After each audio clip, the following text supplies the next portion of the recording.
Hi, welcome back to thepracticalleader.com and our YouTube channel here. In today's episode, we're going to talk about the top 4 challenges superlative leaders overcome every day. Stand by.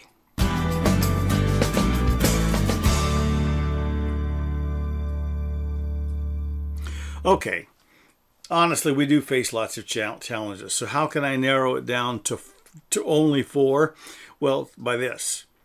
While there are many opportunities that we need to avail ourselves of and many decisions to be made and many actions to be taken, there are 4 core principle challenges that shape every decision, every action, every impulse. If we live by principle, not by expedience, then those decisions actually become easier to make.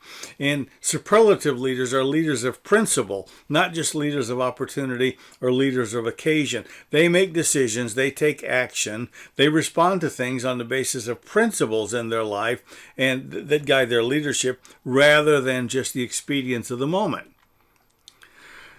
Okay, so challenge number 1 is we are responsible for results. We have a number of constituents that we have to deal with. And those constituents may be, if we're a sole proprietor, it may be just us and our family that we have to satisfy in terms of income, long-term viability for ourselves, fulfillment in life, and how we measure success. If we have a corporation, there are boards of directors, there are investors, there are always customers or clients that we have to deal with.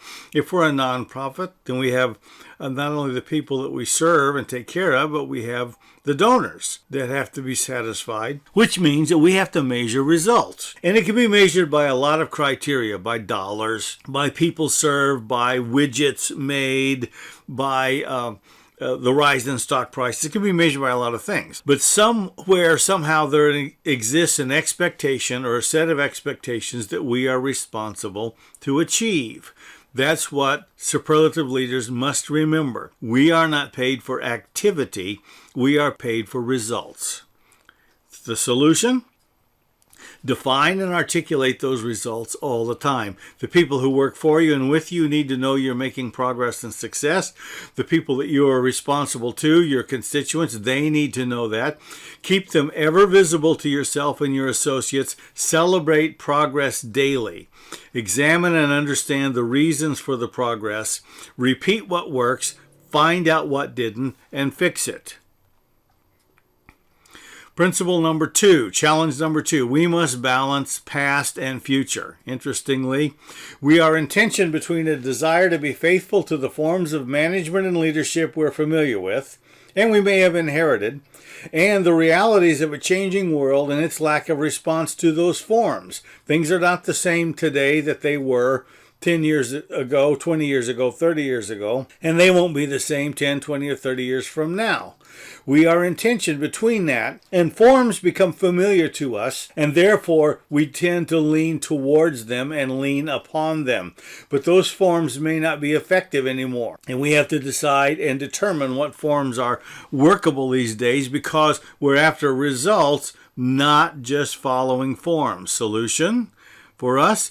Be married to results, but be friends only with forms and with processes. Be married to results, but be friends with forms and processes. Most of us fall into the habit of managing processes and complying with forms that we have. By that, I don't mean just paper forms, but I mean structures and systems. And that can get us in trouble because ultimately it may not be the efficient and economic and expedient and effective way to get somewhere. Be married to results. Be friends with forms and processes. Challenge number 3. We must measure success by the right criteria. Activity is one thing, progress is another. Mission statements are well and good, but of no value if they do not somehow translate into a measuring device, a ruler by which we live. This falls back on the previous 2 principles. Results and results that are leading us in progress towards our objectives. Daily activities either propel us toward them, leave us standing still, or move us away from them. Effective superlative leaders are always moving towards one thing. They're trying to make progress, not just stay busy. The solution: take a hard and critical look at what is done each and every day. If it does not advance towards the objectives, why do we measure it? And then ask us, why do we do it at all? And this has to happen on a regular basis. If I am teaching leadership seminars and working with consultants, I talk about the feedback loop, where every day you're taking a look at what's happening and making sure it's propelling you towards your objectives, not just keeping you busy. Challenge number 4, we must not think short term. Now, I worked for a company for a while, and they never seemed to get this right, because they would deeply discount products in order to boost the top line sales on any particular day or in any particular week. And so the top line would look real good. But at the end of the quarter, at the end of the accounting and reporting period, their margin would be low because they had discounted on a daily basis.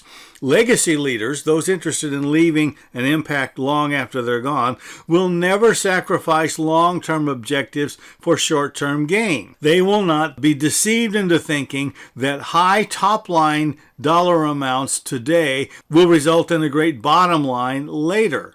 So margin is always a concern. How much are you actually going to make over the long haul? So we never sacrifice long-term objectives for short-term gain. I was working with a very experienced, seasoned counselor who was working in a volunteer business mentoring organization, and he finally decided he was done. He was going to retire, and I wanted to make sure that there wasn't a problem with the context, with the people that he was working with. He said, no, it has everything to do with business today. He said, when I worked in business for my career, 40 plus years in career, we were interested in building our company for the long term that would last for decades, for generations.